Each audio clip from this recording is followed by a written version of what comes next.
Շնորհակալություն, սիրելի քաղաքացիներ, քննարկում ենք գլխավոր դատախազի տարեկան զեկույցը եւ մինչ իմ բուն ելույթին անդրադառնալը կուզեմ ափսոսանք, ցավ եւ տհաճություն արտահայտել 3 ազգային ժողովի այս ամբիոնում վարչապետի վարքագծի վերաբերյալ, որովհետև անկեղծորեն ես վատ եմ զգում, որ ես գտնվում եմ այն նույն սրահում, որտեղ Հայաստանի թիվ 1 բարձրաստիճան պաշտոնյան իրեն դրսևորում է այդպիսի վարքով։ Իհարկե ես դրա մասով համապատասխան իրավական գործընթացներ նախաձեռնել եմ արդեն եւ երկուշաբթի օրը համապատասխան կառույցները կստանան բոլոր դիմումները։ Տիկին դատախազ, անցած տարի ես այստեղ երբ որ ելույթ ունեցա եւ հայտարարեցի մի շարք կոռուպցիոն գործարքների մասին, ես ձեզ խնդրեցի այս 1 տարվա ընթացքում դուք դրանցով զբաղվեք եւ հաջորդ հաղորդման ժամանակ տեղեկացնեք, թե ինչ եք արել։ Ես ձեր հաղորդման ժամանակ անկեղծ ասած չտեսա այդ տեղեկությունները, չլսեցի եւ հիմա շարունակելու եմ դրանց մի մասի հիշեցումը եւ նաեւ նոր դրվագներ եմ Երևան բերելու։ Հիշեցում համար 1 2023 թվականի հուլիսի 31-ին Երևանի ավագանու ընտրություններին ընդառաջ իշխող քաղաքացիական պայմանագիրը դրա համահավաք արեց 996 նվիրատուներ 509 միլիոն դրամ ստացան կամ մոտ 1 միլիոն 250 հազար ԱՄՆ դոլար Մարդկանց անուններից փոխանցումներ արվեցին, որոնք որ հայտարարեցին, որ իրենք չեն արել այդ փոխանցումները, օրինակ Երեմյան Production-ի աշխատակիցները, որոնց տարեկան հասույթը չի բոլորում 2.5 միլիոնը, բայց ամեն մեկը 2.5 միլիոնի փոխանցումներ են արել ՔՊ-ի հաշվին։ Դուք այս հարցով ոչինչ չարեցիք տիկին դատախազ, համենայն դեպս ոչինչ չասացիք այդ մասին։ Եթե արել եք, կխնդրեմ ամփոփիչ ելույթի ժամանակ հայտարարեք, թե ինչ միջոցներ եք ձեռնարկել։ Հիշեցում 2 Մեկ տարի առաջ ձեր ուշադրությունը հրավիրեցի Հայաստանի ֆուտբոլի ֆեդերացիայի արկա խնդիրների մասին, որը բոլոր վերահսկողությունից դուրս է։ Դուք այսօր խոսում եք ֆուտբոլի ֆեդերացիայի այլ գործի մասին, ես կարծեցի, թե սրան էլ եք անդրադարձել, բայց ոչ։ Խոսքս 2021 թվականին կազմակերպված մրցույթի մասին է Աբովյան քաղաքի մարզադպրոցի նորոգման։ Այդ մրցույթը երբ որ հայտարարվել է, ընկերություններից մեկը առաջարկել է 50 միլիոն դրամով նորոգել Աբովյանի մարզադաշտը։ Ֆուտբոլի ֆեդերացիան հրաժարվել է եւ պայմանագիրը կնքել է մոտ 15 անգամ ավել արժեքով 783 միլիոն դրամով եւ այդ իհարկե ֆինանսավորել է UEFA-ն, բայց դա չի նշանակում, որ այդ գումարների հետևից դուք չպիտի գնաք։ Եվ ով է շահել մրցույթը Հայաստանի Հանրապետության կառավարության եւ ֆուտբոլի ֆեդերացիայի կապը ապահովող Հակոբ Սիմիդյանի ընկերոջ Անտարային կոմիտեի նախագահ Վլադիմիր Կիրակոսյանի հարևանը։ Մարդ, որը երբեք նախկինում այդպիսի խոշորածավալ շինարարության փորձ չի ունեցել։ Իդեպ հիշեցնեմ, այդ գերթանկարժեք նորոգված մարզադաշտում 2024 թվականի օգոստոսի 20-ին կայացած խաղի ժամանակ հոսանքազրկվեց նորակառույց, նորոգված մարզադաշտը։ Ինչ է կարել 1 տարվա ընթացքում, ես չհասկացա։ Հիշեցում 3 Տիկին դատախազ օրու մեջ համայնքային հողերի վերադարձի մասին եք ազդարարում, համայնքային սեփականության վերականգնման մասին եք խոսում, բայց ես չհասկացա դուք ինչ եք արել Ծաղկաձոր քաղաքում կառուցվող 40-50 միլիոն դոլար գնահատված համալիրի մեկնարկի մասին արված իմ հայտարարությունից հետո։ Հետքի լրագրողները 2021 թվականի ընտրությունից հետո, որ գնացել էին հունիսի 26-ին Ծաղկաձորի քաղաքապետարանում մասնակցել էին հանրային լսումների, որպիսի Պալադա Ծաղկաձոր ՍՊ-ի կառուցվելիք հյուրանոցի համար հանրային լսումների արդյունքում որոշեին ինչ է կառուցվելու, պարզել էին, որ արդեն Պալադա համալիրը, չունենալով սեփականության իրավունք, չունենալով շինթույլտվություն, արդեն նկուղային 2 հարկի շինարարությունները կազմակերպել է։ Բայց ո՞նց եք դուք համայնքային հողերը վերահսկում, եթե կոնկրետ ամենախոշոր համալիրի ենթադրյալ ապօրինությունը ձեզնից շրջանցել է։ Եվ ուզում եմ հիշեցնել այդ հրապարակումները, որոնք արվել էին, որ այդ շինարարության մեջ ներգրաված էր նաև ազգային ժողովի նախագահի որդու կնքահայրը, որը հիմա արդեն այդ փաստաթղթերով այլևս սեփականատերերի ցանկում չկա։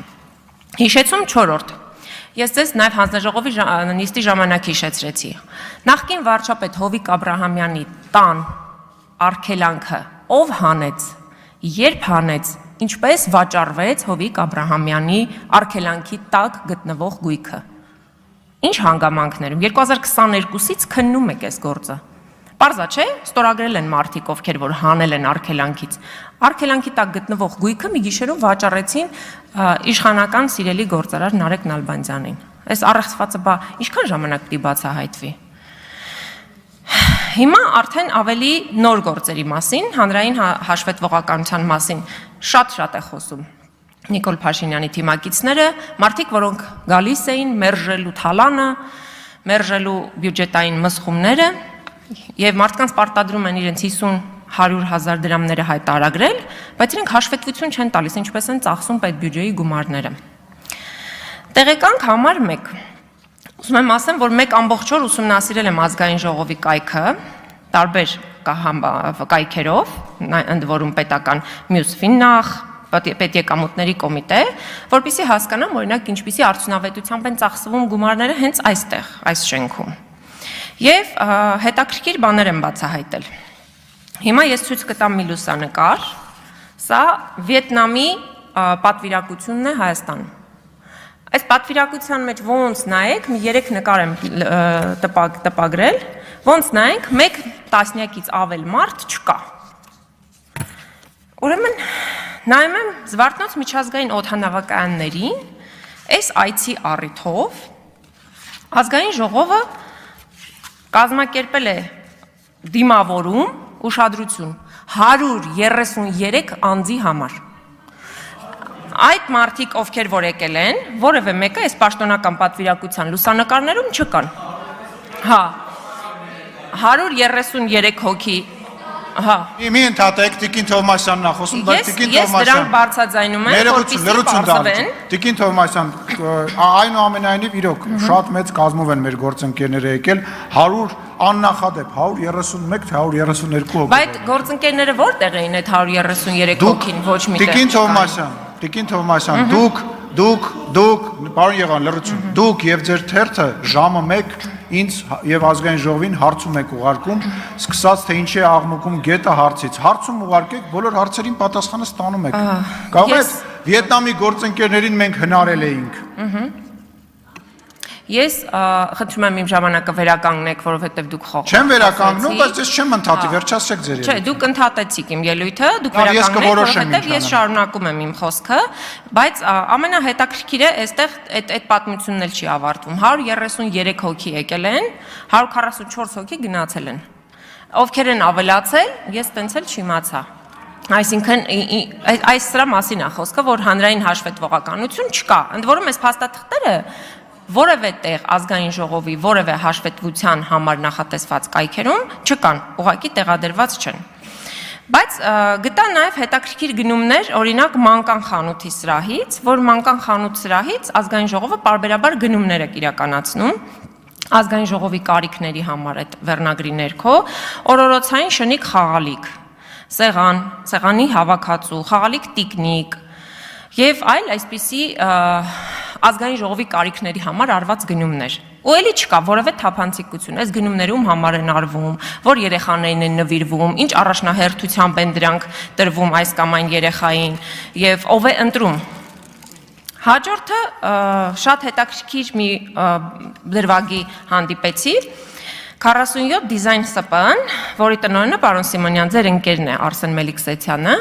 ազգային ժողովին պարբերաբար մատակարարում է 2023 թվականից սկսած տարբեր իրեր, արձանիկներ եւ այլն, հուշամեդալներ, 25-ին ունեք պայմանագիր, 24-ին ունեք հուշամեդալների պայմանագիր եւ նաեւ ես տեսա, որ 2023-ին այս ընկերությունից գնվել է ոսկե համրիչ, ԹԶԲ, մեր ժողովրդական լեզվով ասած։ Ու էլի չկա անհրաժեշտությունը դրա, այդ համրիչը ում է նվիրվել եւ այդ ոսկե համրիչի համար պետբյուջեից վճարվել է 2.200.000 դրամ։ Ես շատ ուրախ կլինեմ, որ սա բացահայտվի, թե ում է նվիրվել եւ արդյոք ինչքանով էր նպատակահարմար Հայաստանի ազգային ժողովի անունից որևէ մեկին ԹԶԲ նվիրելը։ Ցանկը շարունակելի է, ես իհարկե դրանց մասին դատախազին կտեղեկացնեմ եւ վերջում Տիկին դատախազ, ես ուզում եի, որ դուք ձեր ամփոփիչ ելույթում անդրադառնաք նաեւ Սամվել Վարդանյանի գործին, երբ որ ես հանձնաժողովի նիստի ժամանակ ձեզ հարցրեցի, Այդ ժամանակ դուք ասացիք, որ փորձաքննությունը չի եկել։ Փորձաքննությունը եղել է փետրվարին, եւ դրանից հետո իրավապահներողություն փաստաբանները ուղարկել են միջնորդություն ձեզ, որպեսզի Սամվել Վարդանյանին ուղեկցող ոստիկանների նկատմամբ իրականացվի քրեական հետապնդում, դուք այդ միջնորդությանը չեք պատասխանել առ այսօր, մինչդեռ 7 օրվա ժամկետում պիտի պատասխանեիք։ Դիմումը գրվել է միջնորդությունը ապրիլի 28-ին։ Ես կուզենամ, որ դուք տեղեկություն տաք նաեւ, թե ինչ է տեղի ունեցել այս գործով, որտեղ Սամվել Վարդանյանի խոշտանգողները արդեն 1 տարուց ավել բացահայտված չեն։ Իսկ մնացածի մասով իմ հաղորդումը ձեզ ուղիղ եմ ներկայացնում, որ հաջորդ տարի չգաք ու ասեք, որ օրինակ, չգիտեմ, ինչ որ բան վրիպել է կամ ձեր ուշադրությունից վրիպել է։ Ես ուղարկում, հիմա կմոտեցնեմ ձեզ։ Շնորհակալություն, հաջորդիվ ելույթ կունենամ ես։